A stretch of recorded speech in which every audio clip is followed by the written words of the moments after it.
Fake office type की चीज़ बना लेते हैं, ठगी को असली दिखाने के लिए सेटअप करते हैं। अगर आपको वीडियो कॉल करेंगे तो आपको लगेगा कि कहीं बैठे हैं, बैकग्राउंड में पुलिस स्टेशन है या कोई सरकारी ऑफिस है। वेरीफाई करना है आपको, एक एक चीज़ को बहुत माइन्यूटली वेरीफाई करना है। स्पेशल इफेक्ट्स की भी मदद लेते हैं ये ठग, क्योंकि आजकल हर तरह के इफेक्ट्स लग जाते हैं। आप वीडियो कॉल पर जब रहते होंगे तो आपने देखा होगा। इसके अलावा क्या करते हैं, यूनिफॉर्म पहनते हैं जनरली ये दिखाने के लिए कि वो असली हैं, अधिकारी असली हैं। वो वर्दी का इस्तेमाल करते हैं और आप ऐसे में देखेंगे, कोई भी देखेगा तो शायद सच मान लेगा। पुलिस और अधिकारियों जैसी यूनिफॉर्म ये उसी तरह से ड्रेसअप होते हैं और ख़ुद को उसी तरह से पोर्ट्रे करते हैं। यूनिफॉर्म, फर्जी फाइल्स और वॉकी टॉकी रखकर ये एक पूरा सेटअप क्रिएट करते हैं जिससे आपको लगे कि सब कुछ असली है, असली अधिकारी का कॉल आया। इसके अलावा वीडियो कॉन्फ्रेंसिंग डिवाइस जो होता है इनका वर्चुअल प्राइवेट नेटवर्क VPN का इस्तेमाल करते हैं। क्यों करते हैं? जिससे कि आप पता न लगा पाएँ। लोकेशन बदलती रहती है ठगों के ऐसे में और आप ट्रैक नहीं कर पाते हैं। अगर पुलिस भी ट्रैक करना चाहे तो वो ये ट्रैक नहीं कर पाती है कि कहाँ से ये कॉल आई है। ये तमाम चीज़ें, तो अगली बार ऐसा कोई सेटअप हो और आपको ऐसी कॉल आए तो आपको समझना है कि ये कॉल असली नहीं है, उसे वेरीफाई करना है। क्या आपने वाकई कोई कुरियर मंगाए, तमाम चीज़ें वेरीफाई करनी है आपको। लेकिन सज़ा का क्या प्रावधान है? अगर इस तरह की कॉल आती तो सज़ा का क्या प्रावधान है, ये जानकारी भी हम आपको दे रहे हैं। गलत डॉक्यूमेंट्स बनाने के लिए सज़ा है। ऐसे केस में मनी लॉन्ड्रिंग के लिए जेल तक का प्रावधान है। IT एक्ट की बात करें तो IT एक्ट के तहत सज़ा, गलत सिम लेने के लिए TRI के तहत सज़ा है, यानी सिम से, जिस सिम से कॉल करते हैं, फर्जी है, अगर फर्जी आइडेंटिटी कार्ड से लिया है तो उस पर भी सज़ा का प्रावधान है। लोगों से ठगी करने के लिए भी सज़ा का प्रावधान है। लेकिन इसके बावजूद ये डरते नहीं हैं। क्यों नहीं डरते हैं? क्योंकि आप शिकायत नहीं करते हैं। आपको शिकायत करनी है, तभी धीरे धीरे इन पर नकेल कसी जाएगी, तभी ये जो सज़ा का प्रावधान है इसका इस्तेमाल हो पाएगा। क्योंकि आपको लगता है अब तो कुछ नहीं हो सकता और ऐसे में इनका मन बढ़ता जा रहा है। अब करोड़ों की ठगी होने लगी, एक पूरा नेटवर्क सेटअप हो गया है इसको लेकर।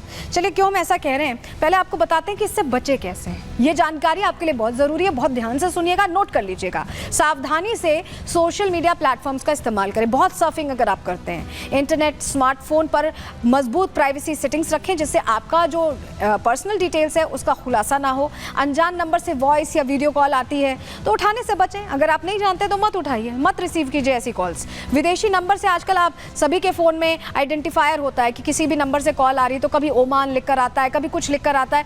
अगर ऐसे नंबर से आपको कॉल आ रही है, कोड +91 के अलावा कुछ और है, अपने देश का नहीं है, अगर आपकी जानकारी का नहीं है तो मत उठाइए, उससे उठाने से बचिए।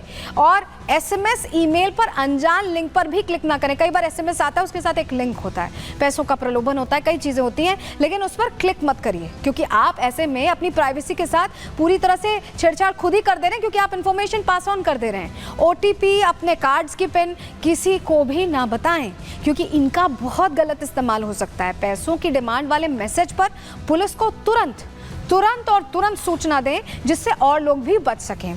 लेकिन अगर आप सोच रहे हैं कि इन सारी चीज़ों से भी आप समझ नहीं पाए और आपके साथ ऐसी घटना घट गई है तो इस घटना के घटने के बाद क्या पैसे वापस आ सकते हैं, कहाँ शिकायत कर सकते हैं, सब कुछ आपको बताते हैं। जानकारी आपके सामने रख रहे हैं।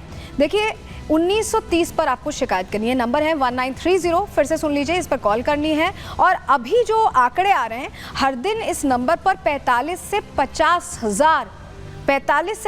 हज़ार कॉल्स आ रही हैं। इतनी यहाँ पर साइबर ठगी हो रही है। दिसंबर 2023 में इस नंबर पर 12 लाख से ज़्यादा कॉल्स आई थी। बहुत ज़्यादा फ्रॉड्स हो रहे हैं और ऐसे में आपको जागरूक रहना ज़रूरी है। 2023 में हर 1 लाख लोगों पर 129 शिकायतें आई थी, यानी 1 लाख लोगों में 129 शिकायतें आई। इतने लोगों के साथ इस तरह का फ्रॉड करने की कोशिश की गई। हरियाणा, गुजरात, तेलंगाना, गोवा से ज़्यादा शिकायतें आई हैं। ये वो शहर हैं जहां सबसे ज़्यादा इस तरह के फ्रॉड कॉल्स और साइबर जालसाजी की कोशिश की गई है। और आप ये भी समझिए कि अगर आप शिकायत कर देते हैं, आप बता देते हैं, अगर आप बता देते हैं आपका कोई ट्रांजैक्शन ऐसा हुआ हो जो आप नहीं ट्रैक कर पा रहे हैं और आप अपने बैंक में इन्फॉर्म करते हैं, तो अगर 24 से 28 घंटे के बीच ये इन्फॉर्मेशन आप दे रहे हैं तो आपके पैसे वापस आने की सबसे ज़्यादा संभावना होती है। बस आपको रिपोर्ट करना है अपने बैंक का जो एप्लीकेशन है उसके ज़रिए या जो नंबर होता है कस्टमर केयर का उसके ज़रिए, और ऐसे में पैसे वापस आ सकते हैं। चलिए, ये तो आपसे जुड़ी खबर की बात हो गई। अब आगे बढ़ते हैं तीसरे सेगमेंट की ओर। अब बात करने जा रहे हैं संभल की, जहां पर ASI के सर्वे का दूसरा दिन है, क्योंकि संभल से सनातनी सबूत भी मिल रहे हैं और अब बुलडोजर एक्शन की भी खबर सामने आई है, बताने जा रहे हैं।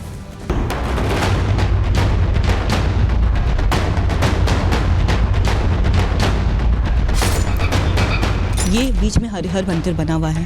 पंडित जी कहते हैं कल की अवतार भी यही होगा, और ये मंदिर की बात करें तो विश्व का सबसे पहला कल की मंदिर है ये। जिन 24 जगहों पर एएसआई ने सर्वे किया, निरीक्षण किया, उसमें से एक जगह ये मज़ार भी है। नगर पालिका की टीम मौके पर है और 40 फीट गहरा ये कूप जो है वो बताया जा रहा है। आप देखेंगे ये बाउंड्री हुआ करती थी उस कूप की।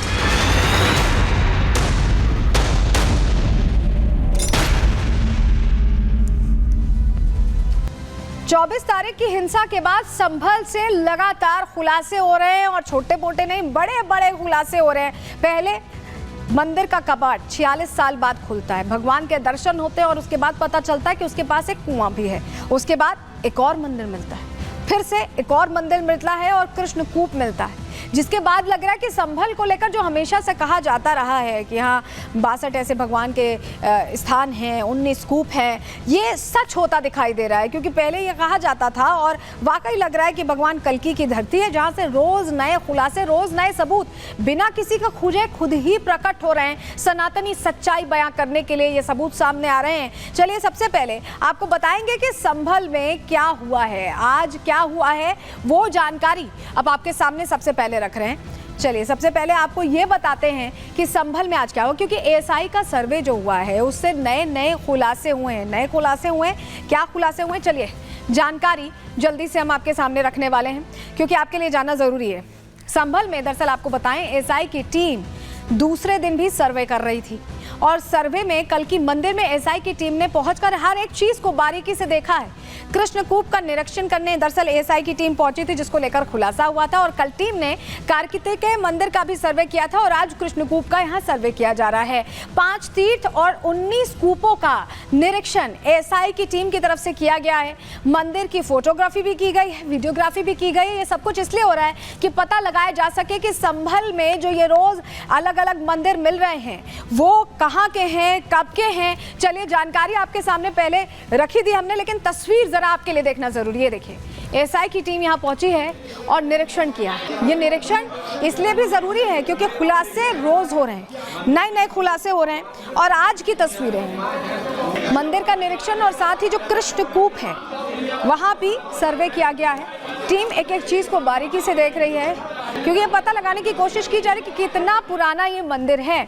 और ये तस्वीर देखिए, कृष्ण कूप, 19 कूपों का जिक्र आता है संभल को लेकर, जो धार्मिक हमारी पौराणिक किताबें हैं, और एक एक करके जो कुएं सामने आ रहे हैं वो उन बातों को सच साबित कर रहे हैं, सनातनी सच्चाई बता रहे हैं। कृष्ण कूप का सर्वे किया गया है, और हमारे सहयोगी जतिन वहां उस वक्त मौजूद थे जब सर्वे किया जा रहा था। किस तरह से डिटेल्स एक एक देखी जा रही हैं, अधिकारी